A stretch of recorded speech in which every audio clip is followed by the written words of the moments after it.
Hola, ¿qué tal? ¿Cómo estáis? Bienvenidos a clase. Vamos a estudiar el coeficiente de variación de Pearson. Vamos a ver que este coeficiente es una herramienta muy buena, porque, como ya sabemos, este coeficiente va a ser una medida de dispersión. ¿Por qué? Porque estamos estudiando las medidas de dispersión y estamos estudiando dentro de ese apartado este coeficiente, por lo tanto, ya sabemos, no hace falta que lo digan, ni hace falta ser muy espabilado para saber que este coeficiente de variación de Pearson es una medida de dispersión. Entonces, ¿qué es lo bueno que tiene este coeficiente? Pues no es que solamente se limite a medir la dispersión de nuestra distribución de frecuencias. No nos va a decir solamente si los valores que hemos obtenido están muy alejados o muy dispersos de la media o todo lo contrario.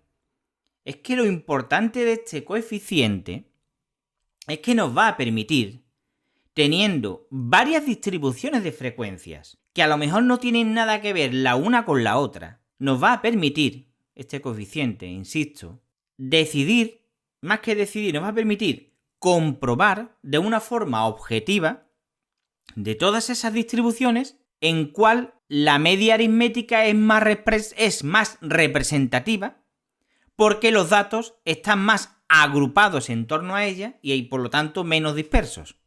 Y en cuál de esas distribuciones esa media aritmética es menos representativa porque los datos están más dispersos, más alejados de la media. Entonces, eso hasta ahora no nos lo ha permitido ninguna medida de dispersión. Las que hemos visto hasta ahora, que son la desviación típica o la varianza, nos permiten, para una distribución de frecuencias, para nuestra variable estadística, para la que estamos estudiando en ese momento, ver si están más o menos dispersas, pero no nos permite comparar con otras distribuciones que a lo mejor están representadas en otras unidades diferentes. Eso lo vais a entender mejor cuando hagamos el ejercicio que vamos a desarrollar en esta clase. Después de este pequeño spoiler que os he hecho, vamos a comenzar la definición del coeficiente de variación de Pearson. También se le llama coeficiente de variación a secas y es una medida estadística que nos informa acerca de la dispersión relativa de un conjunto de datos. Es obvio, ¿no? Es una medida de dispersión, pues ¿qué nos va a decir una medida de dispersión? Pues cómo están de dispersos los datos alrededor, pues en este caso, de la media.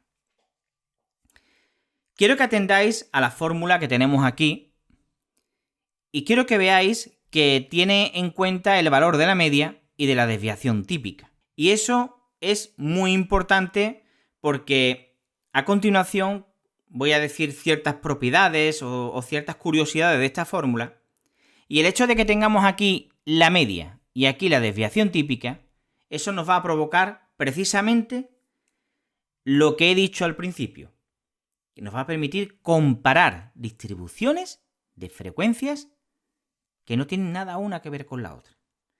Vamos a comenzar a estudiar un poquito la fórmula.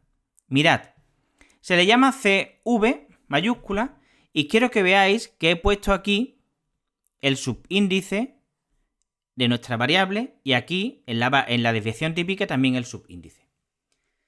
Estaréis pensando, bueno, si estamos trabajando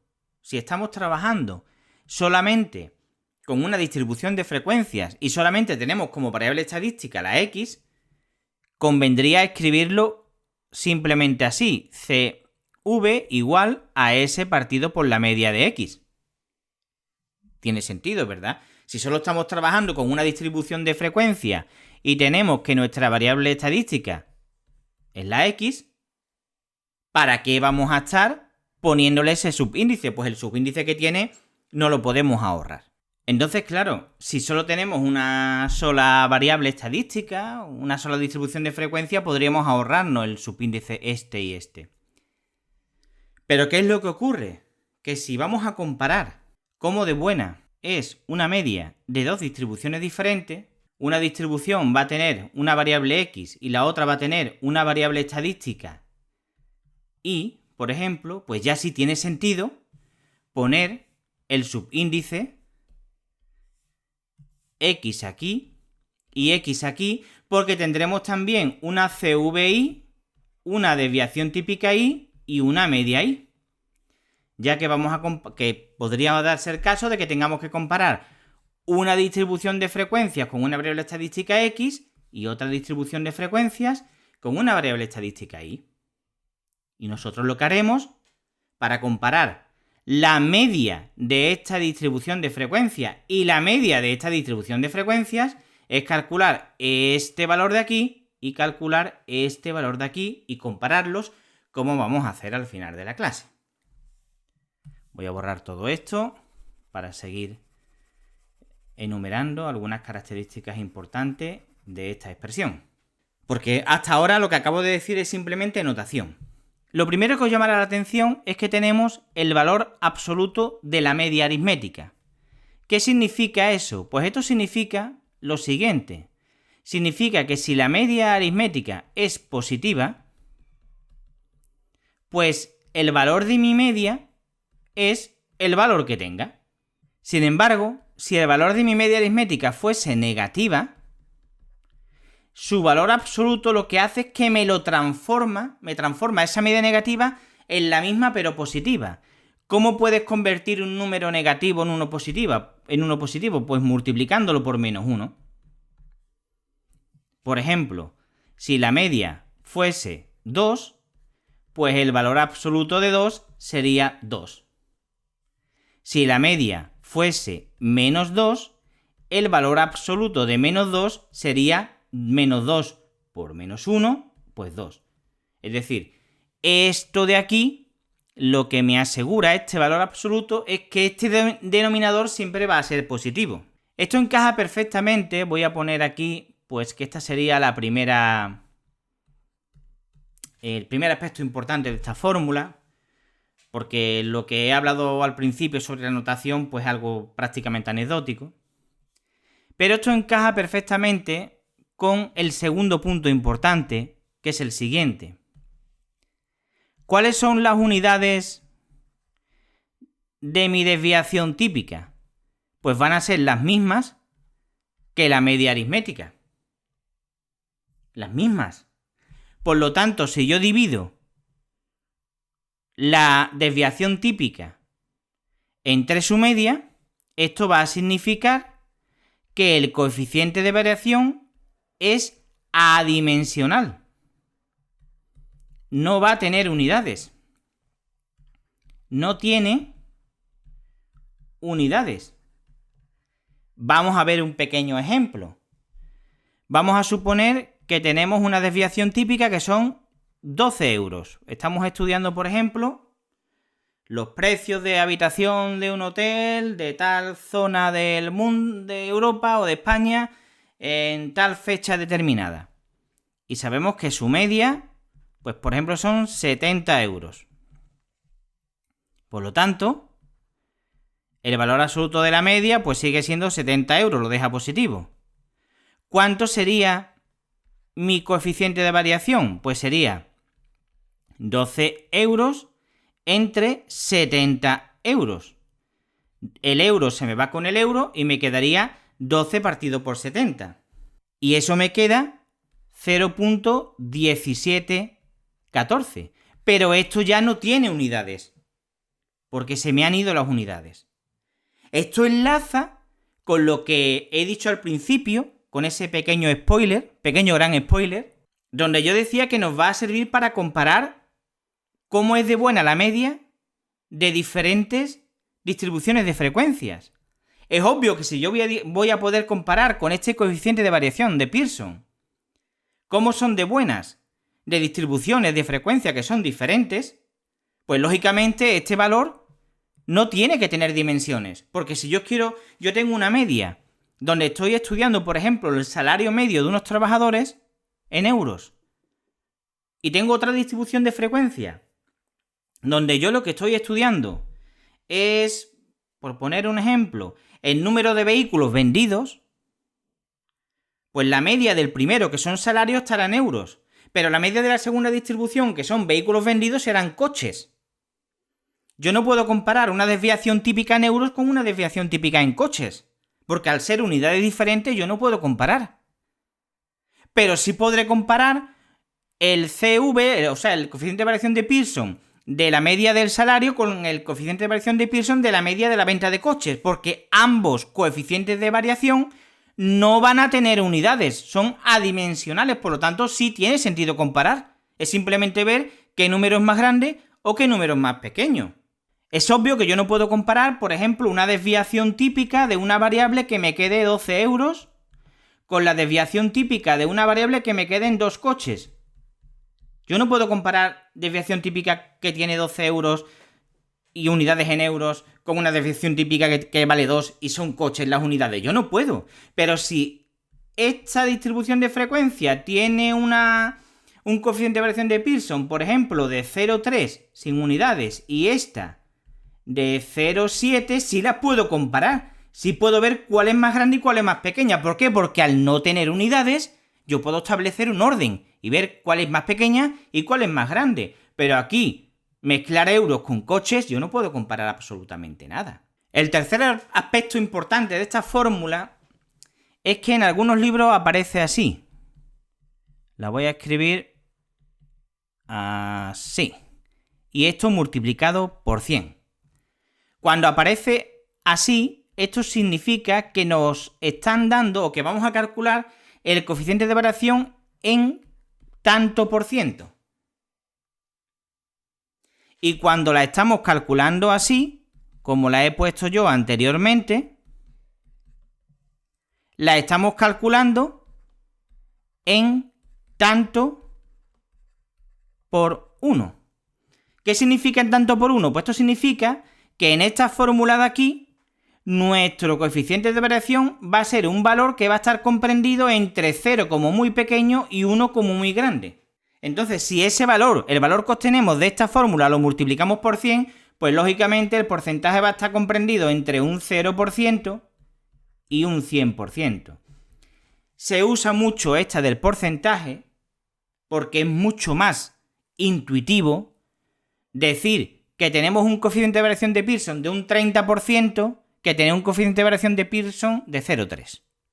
¿Cuándo usar el coeficiente de variación de Pearson? Esa es la pregunta del $1.000.000, como yo suelo decir, pero con los spoilers que os he dado hasta ahora, ya más o menos lo intuís.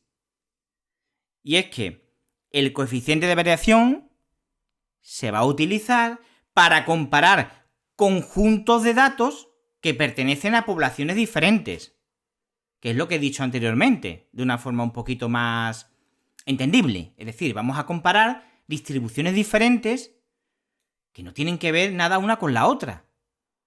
¿Por qué las vamos a comparar? Porque queremos ver, a lo mejor, cuál de las dos, o de las tres, o de las cuatro, de las que sean, tiene una media más representativa. Entonces, normalmente los casos de uso son los dos que voy a poner a continuación. El primero de ellos es cuando queremos comparar un conjunto de datos que están en una dimensión diferente. Comparación de conjunto de datos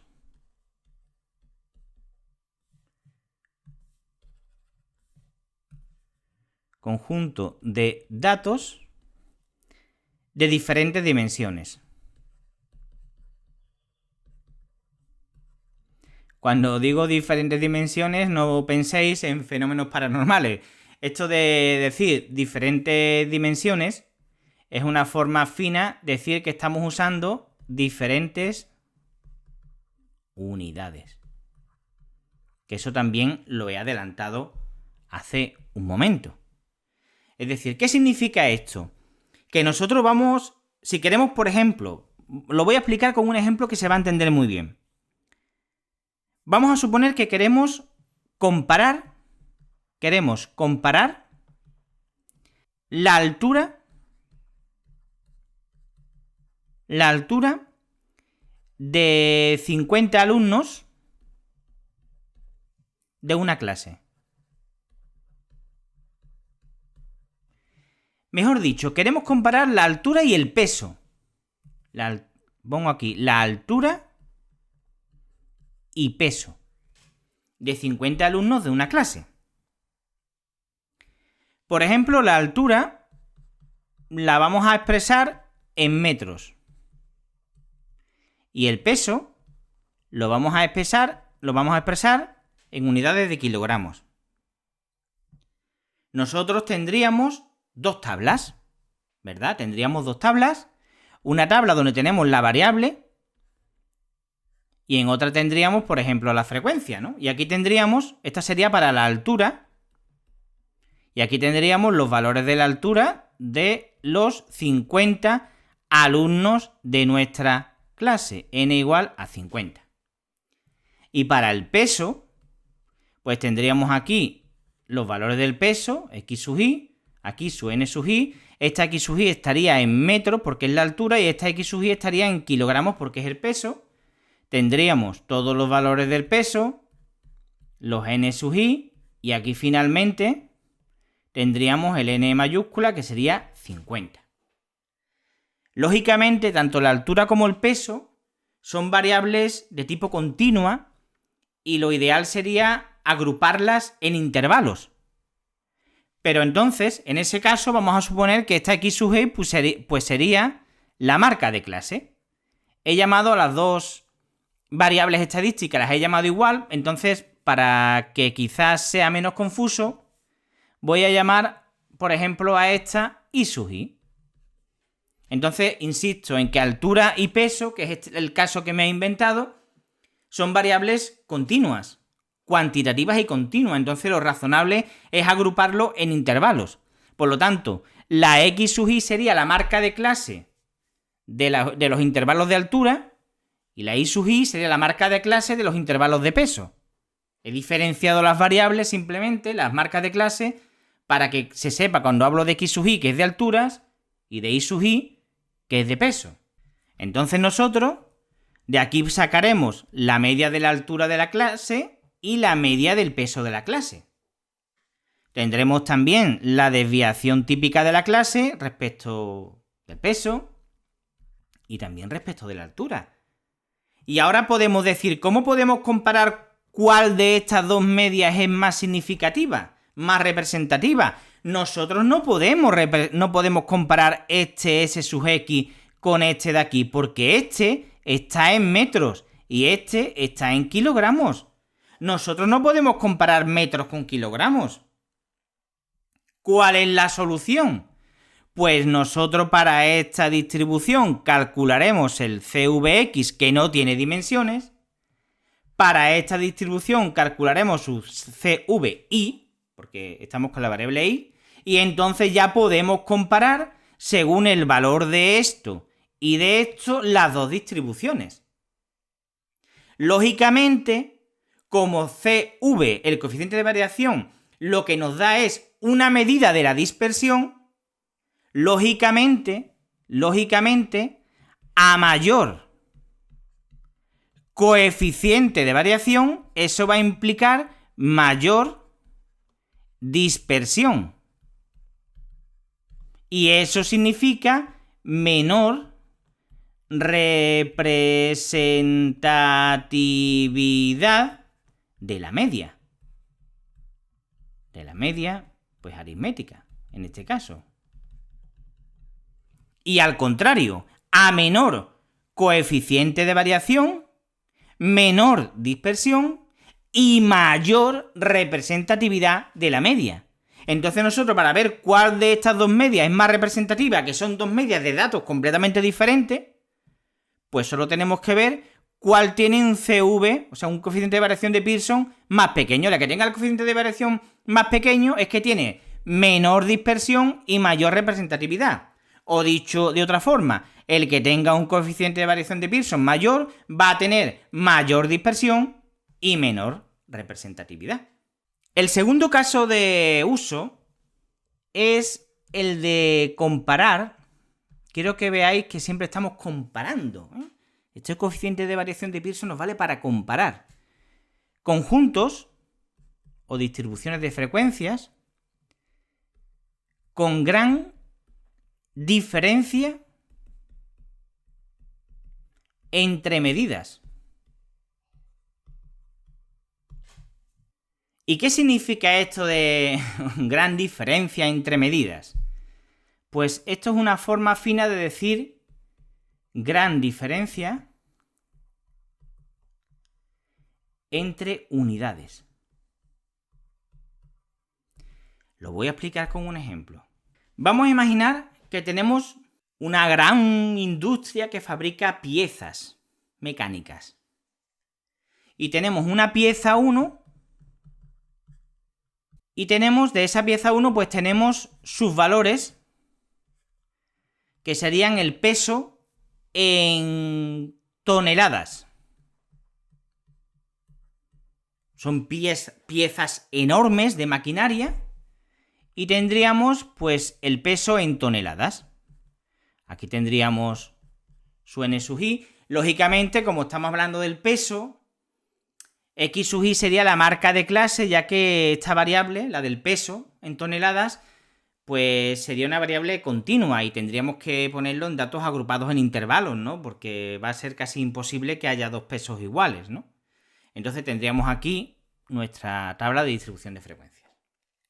Vamos a suponer que tenemos ahora una pieza 2, tenemos aquí sus valores, pero de esta pieza 2 también estamos estudiando el peso, es decir, de la primera estudiamos su peso y de la segunda también. Pero el peso aquí lo ponemos en gramos, porque son piezas muy pequeñitas. Tenemos aquí sus valores, sus frecuencias.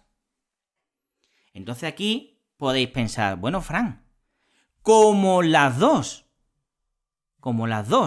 tienen las mismas unidades, yo podría comparar la desviación típica de la pieza 1, que voy a llamarla X, bueno, la he llamado X, con la de la 2, porque las dos son pesos. Sí, pero es que la primera está en toneladas y la segunda está en gramos. Si yo paso toneladas a gramos o gramos a toneladas, para poder comparar, porque tú para comparar gramos y toneladas tienes que tener las dos en las mismas unidades. Vamos a suponer que pasamos las toneladas a gramos. Vas a tener un valor de S sub X enorme. Te van a faltar ceros para poder escribir esos valores. Y sin embargo, a la hora de comparar vas a tener valores enormes, porque una tonelada, ¿cuántos gramos son? Con a lo mejor una pieza que a lo mejor pesa 4 toneladas y media, imagina cuántos gramos son eso, con una pieza que pesa 0,10 gramos.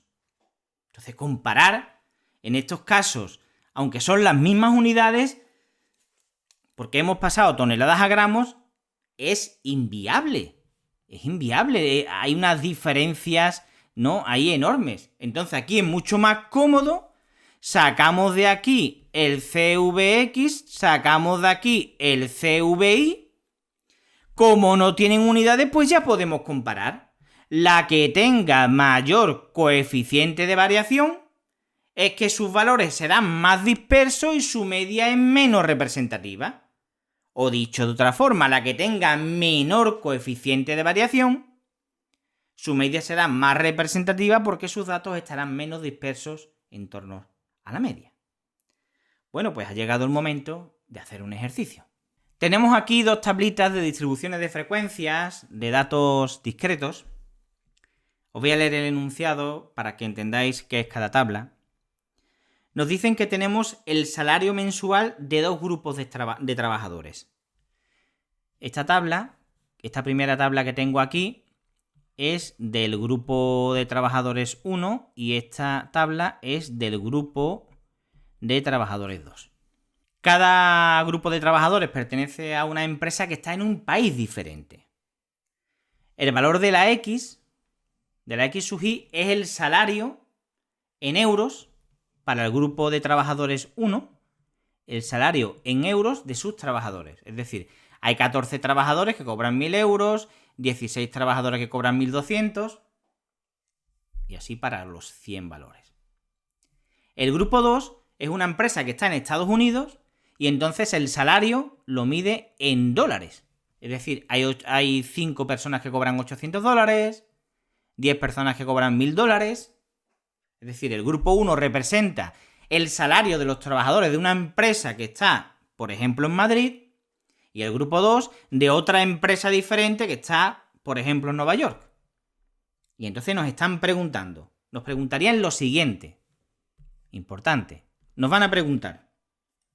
¿En qué grupo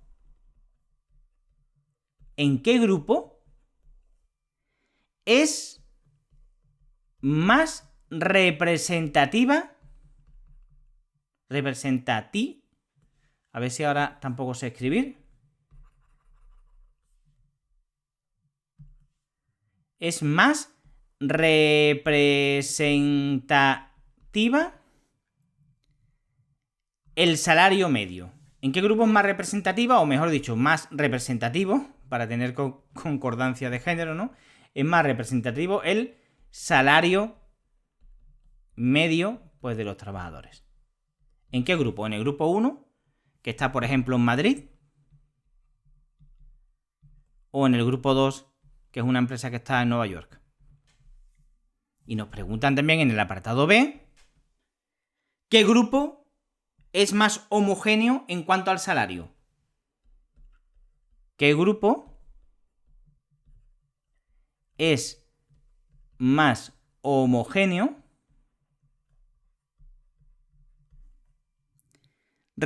en cuanto al salario? Bueno, pues lo que tengo que hacer es muy sencillo. Del grupo 1 voy a calcular cuánto vale el coeficiente de variación de Pearson. Y haré lo mismo con el grupo 2. Quiero que veáis que aquí he cometido la torpeza, entre comillas, de llamar a ambas variables x sub i. Entonces, si lo escribo así, pues se confunde. Entonces, como el grupo 1 la moneda es euros y en el grupo 2 la moneda es dólar, lo que voy a hacer es lo siguiente. Lo voy a escribir así. Para el grupo 1 pondré CV y aquí euro, y aquí para el grupo 2 CV dólar. Y así sabremos el coeficiente de variación a qué grupo se refiere. Bueno, pues vamos a comenzar calculando el coeficiente de variación de esta distribución que tenemos aquí y después el de esta que tenemos aquí. Esta sería nuestra tabla de distribución de frecuencias con los salarios en euros para el grupo 1. Voy a poner aquí grupo 1. Bueno, pues vamos a empezar a calcular el coeficiente de variación de Pearson. Sabemos que ese coeficiente de variación, voy a poner aquí el simbolito de euro al que hice referencia antes, será igual a su desviación típica, la voy a llamar la desviación típica de euros partido por la x media de euros, así, para no confundirnos con la otra variable, porque ya he dicho que he cometido la torpeza de llamarla las 2x. Bueno, pues necesitamos calcular la media y la desviación típica, ¿verdad? Pues vamos a calcular la media. La media, a la hora de calcularla, la de los euros, pues esto es el sumatorio de x sub i por n sub i partido por n mayúscula. Esto significa entonces que yo en nuestra tabla necesitaría meter aquí una columna que me dé los x sub i por los n sub i, lo pongo todo aquí así, y ahora aquí en esta casilla, cuando tenga todos los valores, que es simplemente multiplicar esto por esto, lo pongo aquí, esto por esto, lo pongo aquí, y así para todos los valores, aquí en esta casilla tendría el sumatorio de los x sub i por los n sub i, que los tendría sumando todas las celdas de la columna. Y entonces solo tendría que dividir para encontrar la media este valor entre el n mayúscula, que son 100. La desviación típica, pues primero tengo que calcular la varianza. La varianza se calculaba como el x sub i cuadrado por n sub i partido por n menos la media al cuadrado. Entonces, previamente ya he calculado la media, por lo tanto esto de aquí ya lo tengo fácilmente resuelto. Esto lo tengo que calcular este sumatorio de aquí, que es el cuadrado de la variable estadística por n sub i. Pues meto entonces aquí x cuadrado sub i por n sub i, meto esta columna, ¿verdad? ¿Y yo qué es lo que hago? Pues meto aquí todos los valores. Es decir, sería el cuadrado de esto por esto y lo pongo aquí. El cuadrado de esto por esto y lo pongo aquí.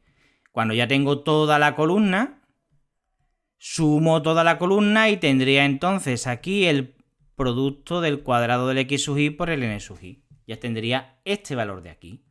Esto lo tengo y esto lo he calculado antes, pues ya podría calcular entonces cuánto es la varianza. Y una vez que tengo la varianza, pues la desviación típica sería la raíz cuadrada del s cuadrado.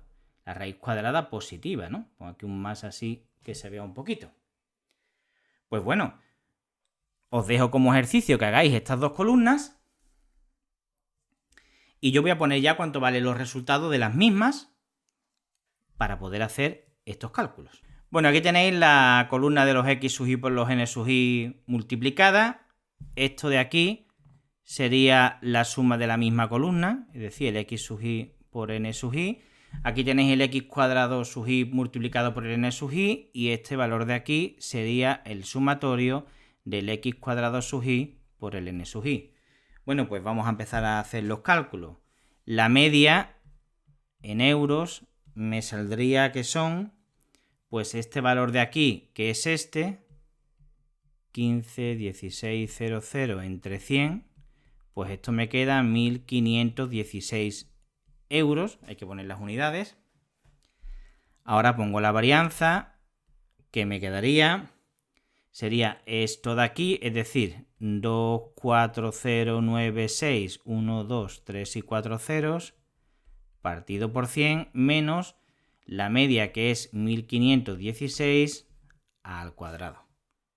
Os voy a decir ya cuánto da esta cuenta. Esta división que tengo aquí me sale 2409600 menos, y este cuadrado me queda 22982 y 6, y igual hago esta recta y me quedaría 111,344 euros al cuadrado. Las unidades de la varianza son las mismas que la media, pero al cuadrado.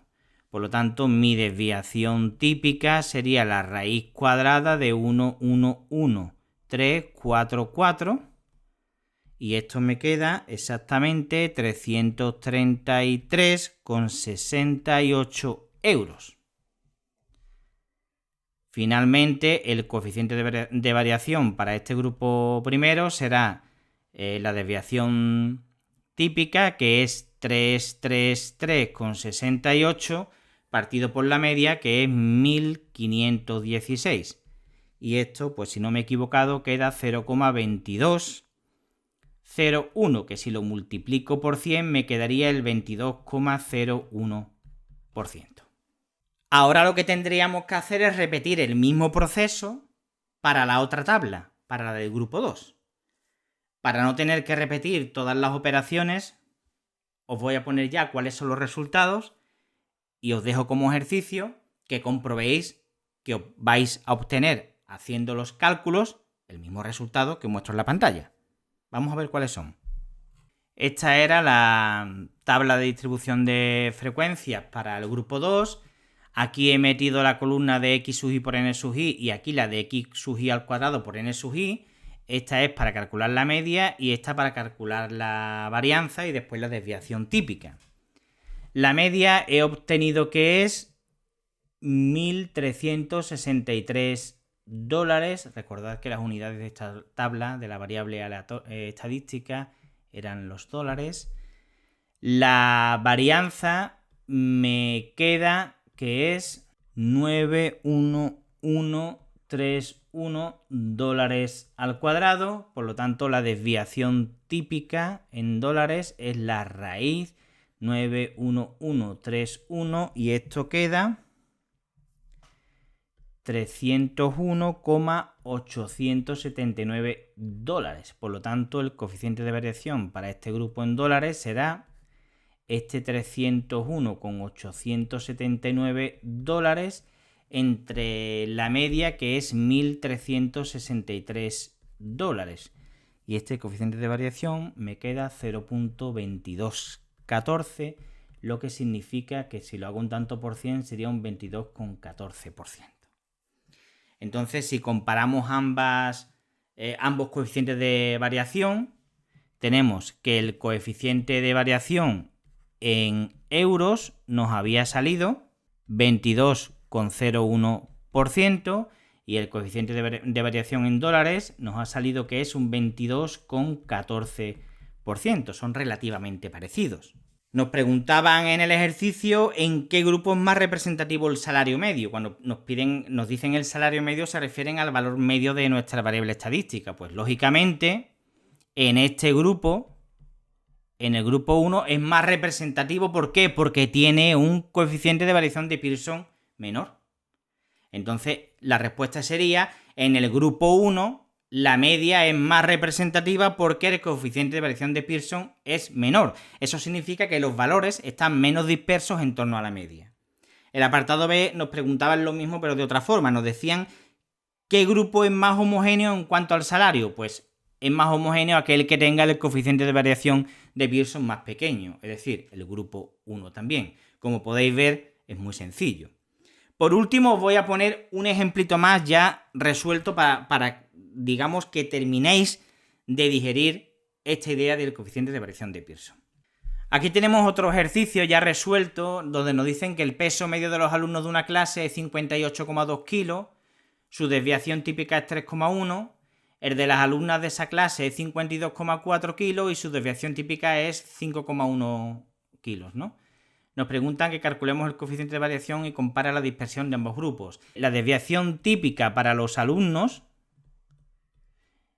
y la de las alumnas pues tienen las mismas unidades, entonces que son kilogramos. Entonces aquí sí se podría haber usado esto. Y si lo vemos, para los alumnos nos queda 3,1 kilos y para las alumnas nos queda 5,1 kilos. Entonces se ve claramente que las alumnas tienen mayor dispersión. Pero vamos a calcular el coeficiente de variación de Pearson para comprobarlo. Y lo tenemos aquí en tanto por cien. El de los chicos es 5,3 y el de las chicas 9,73. Hay mayor dispersión en el peso de las alumnas. Como podéis ver, el concepto del coeficiente de variación pues es muy sencillo de entender y su principal fortaleza radica, como hemos insistido desde el minuto 1 de esta clase, en la comparación de distribuciones de poblaciones o de muestras diferentes que tienen diferentes unidades o aun teniendo las mismas unidades que son medidas muy grandes, ¿no? Acordaros de las toneladas y gramos, medidas muy grandes en diferencias. Bueno, esto ha sido todo, espero que la clase os haya resultado muy útil, que lo hayáis entendido todo y si tenéis alguna duda ya sabéis qué tenéis que hacer. Preguntadme que gustosamente os responderé. Nos vemos en la siguiente clase. Hasta luego.